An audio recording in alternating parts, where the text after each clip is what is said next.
18. I'm pretty good on the left, but I over melted on the right. Okay. Now you're gonna take 5 minutes, you're gonna sit down and cuss at yourself and all that. Don't freak out. Get used to working with this wax. Make sure you can get the wax to the consistency you want. Lots of times in a situation I get the wax so it's kind of like soft butter.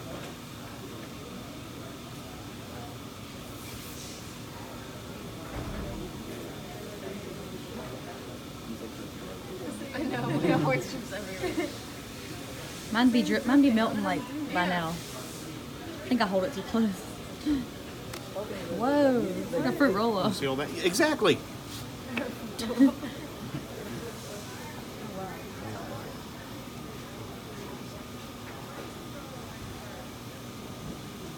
Dude, that looks like a sophomore dish.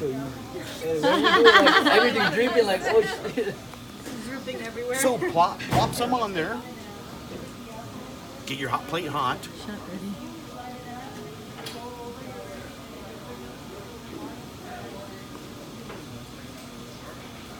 There we go. Now we're smoking.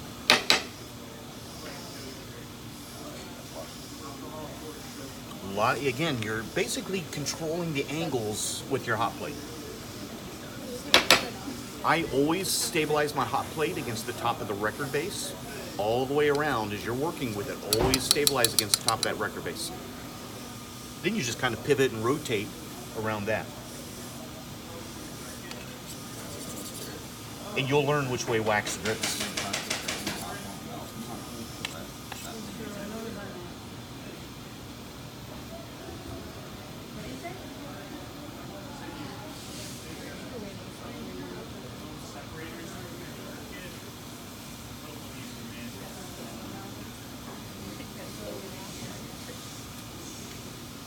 I'm gonna be quick and dirty. Don't forget, there's also, isn't there like a 6 to 8 millimeter, 8, and then your 45-degree angle. And you got to have a flat plane when you're finished.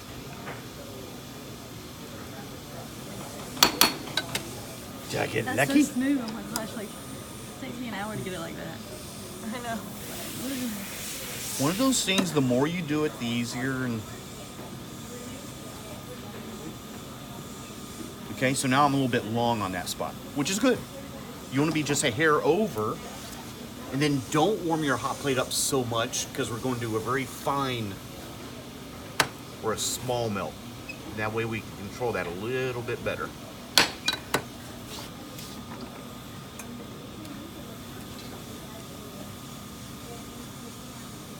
I tell you what, for government work, that's going to be pretty close. Good enough for us.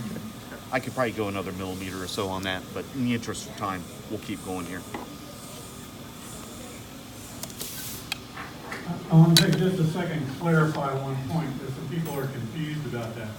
On the set of occlusion rims, the record-based occlusion rims that you're using on the practice practical, once that's graded and you've gotten feedback, you're going to be able to rehab that back to the original measurements and use those for the real practical. So you don't have to have 3 sets of things. You'll be able to reuse the things that you use on the practice practical. You just have to rebuild them back to the way they were before you started. And you'll have a chance to do that between that. But don't do anything to them until you get feedback from your faculty on the practice practical, because if it's something critical, there may be something that you might have to remake. But, so don't worry about having 3 sets of these suckers, okay? You only need the 2. After the practical, when you get your feedback back, we'll probably make a notation on the rubric, say, consider making a new set of master casts because they're just not acceptable, or your wax rims aren't stable enough, something like that. For the most part, probably 80% of you just need to rebuild your wax back up. Doesn't matter what kind of wax you're using. After doing this 2 or 3 times, there's umpteen different colors of wax on these wax rims. All right. So now we've got the maxillary aesthetic plane. We determined on a patient, you would do this strictly based, trying to get it on the patient, looking at their lip support, evaluating phonetics, looking at buckle corridors, looking at the aesthetic alignment of the plane, to camper's plane, interpupillary line, and all that. We're giving you precise measurements to mimic that here in the sim lab. But clinically, you'd be doing this on the patient. You know, try it on the patient, take a look, use your Fox plane, alter the rim a little bit, maybe move it back a little bit, you know, say 55, you know, so pull that back a little bit, or 55, you gotta add wax to the front.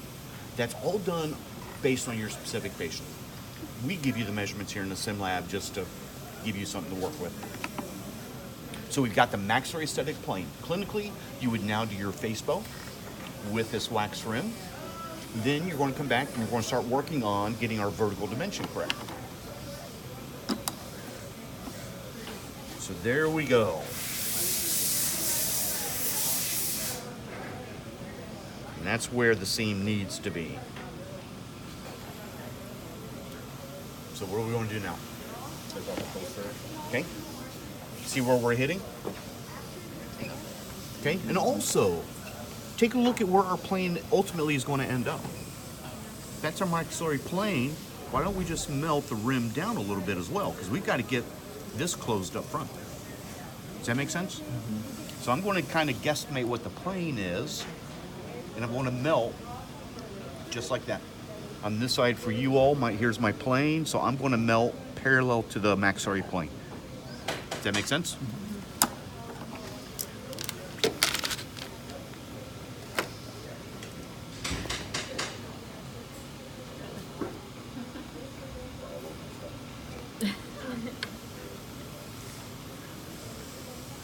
I'm doing a lot of wax melting, so I'm going to get this baby hot.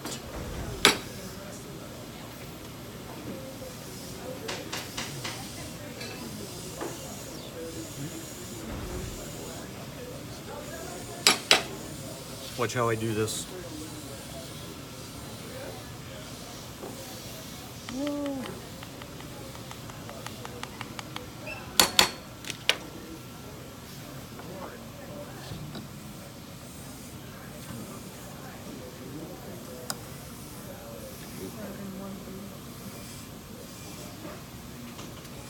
Take a look back here.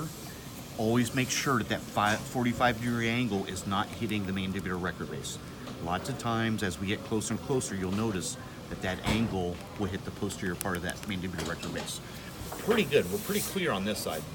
See, not as big a gap. How close are we on vertical? No, we still have a long ways to go. Okay, so I'm just going to grab this, do it again.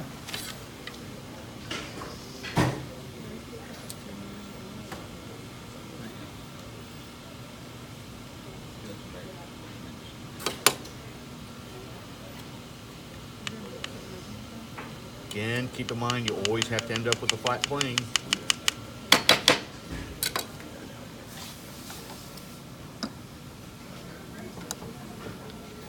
We're hitting somewhere in the back, aren't we? Nope, just a little piece of wax there, my bad.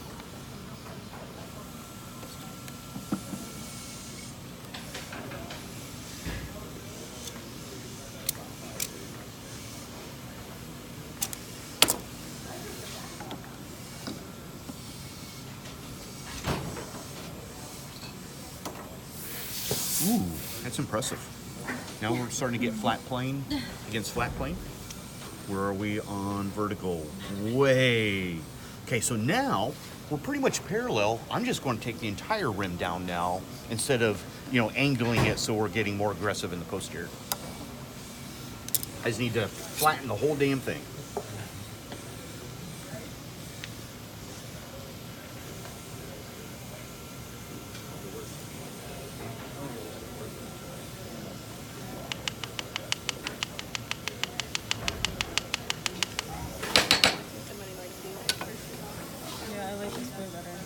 Would it be like smart when you measure the vertical dimension to like demarcate a place on the wax to where to take it down to? Or not really? Well, Stop. interesting. So you're saying if that's 10 millimeters, Right. do we just measure 10 millimeters down there? Mm-hmm. Could you do that instead of keep trying? Okay. Yep.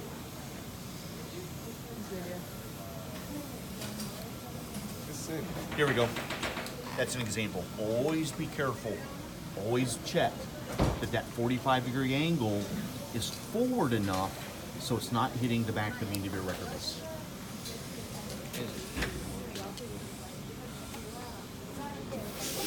Does that make sense? Right there. So what do you do? Angle it harder. There you go. That was easy. This isn't complicated. This isn't rocket science. But I forgot.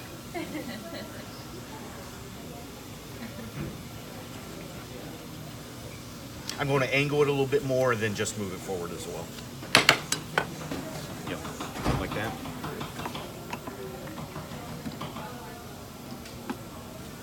Much better, much better. But we still have a lot to go on vertical. I'm going to get real dirty here.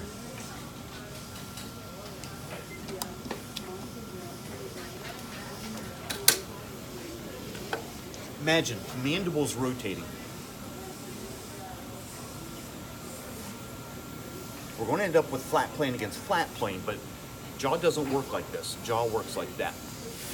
So, when you're doing a major reduction, you're going to get a little more aggressive in the posterior than the anterior. Okay?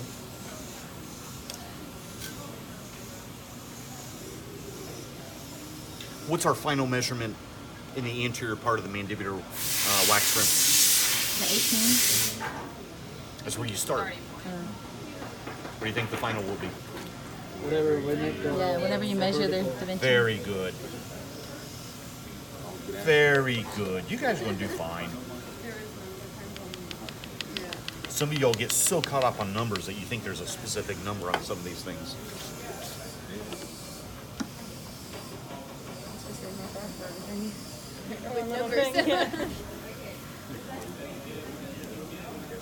Yeah. Now also take a look. Now I'm open in the back, but I'm touching in the front. So I'm going to get a little more aggressive in the front now. Ultimately, when we're at vertical, we should be able to You see. can do this like, nah. Flat plane against flat plane. That's our ultimate if you're doing really well.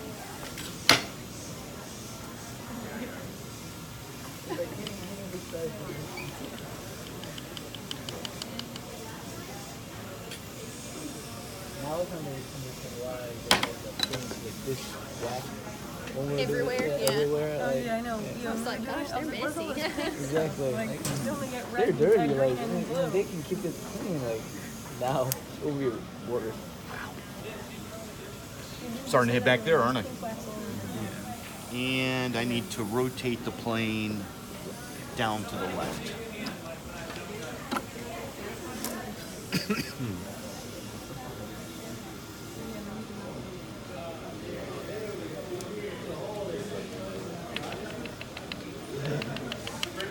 No, if you didn't do this video, I just would go to see what I would be doing when it was practical. I would not know what I'm doing. I'm running like a chicken.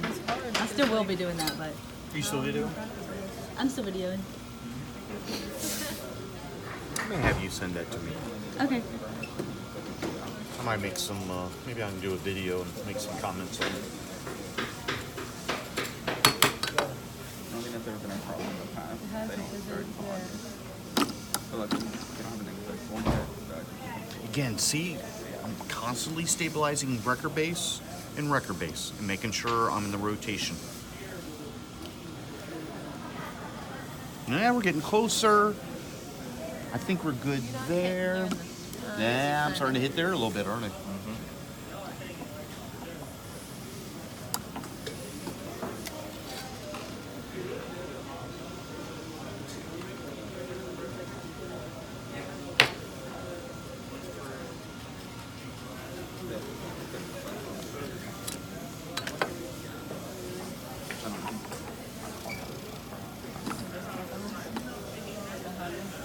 Never kind of look for my Yeah, we're getting closer. Okay, so we're clear there, up front. Clear there. So I think I just need to do a little melting up front more aggressively than in the back, because I'm still open a little bit in the back. But this is where everybody starts getting nervous, because we're starting to get really close. And after spending, half an hour getting to this point, then you realize that you over melted by a minute or by a millimeter. It can be frustrating. Yeah. I know.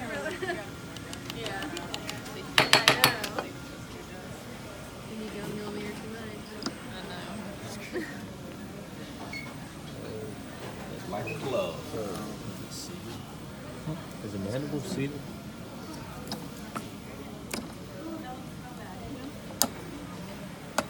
Yeah, it It doesn't. might be wax in it. And there could be. That's why you got to. I need to go about another millimeter or so. But if you look, the planes aren't too bad. Am I hanging up? I can't see on that side. Do I have space? No. Yeah, you're good. I got a little. I got this little chunk of wax that's driving me batty.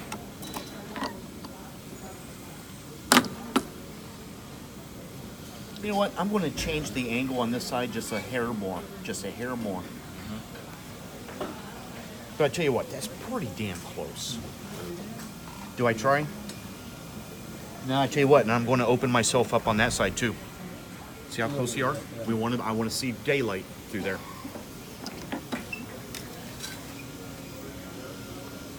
Is it possible to have too much open space back there? Too much daylight? Yeah, that's a good question. Potentially, yeah. I mean, if you brought that angle way up here like this, yeah. We want to get as much posterior so we have that recording surface area for our bite record, but you don't want to risk any interference back there. So that's going to be your clinical call on how you handle that. Be sure to remind them on Tuesday morning they have their bank survey cast down and their project record-based occlusion room perfect, ready to go. So, I mean, everybody's concentrating on this practical, but you got to need to go in the first meeting and see where you're fighting.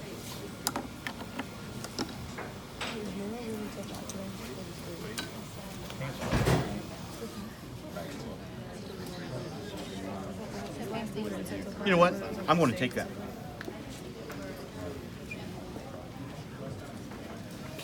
Take a look. Flat plane against flat plane. If I were compulsive, I might try to take another half millimeter. Dr. Bell. But that's close enough for For this. government work? Government work. I never really understood that. Explain that, please, Doc. Are government workers like lazy? Like I'm not understanding. You never heard that about government work? I just wasn't sure. Huh?